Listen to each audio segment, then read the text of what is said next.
Oggi abbiamo finalmente fatto partire, secondo me, un'operazione che ha dello storico, perché in realtà questo è un inizio di un grande lavoro e difatti adesso, chiacchierando fuori,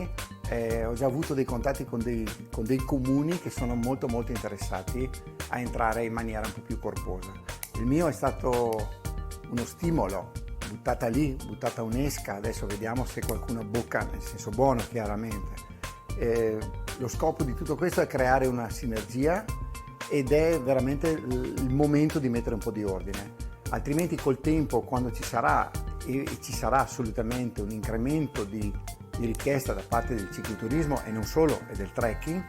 se non ci sarà un po' di ordine potrà diventare un grosso problema, quindi dobbiamo assolutamente prevenire piuttosto che cercare di curare dopo.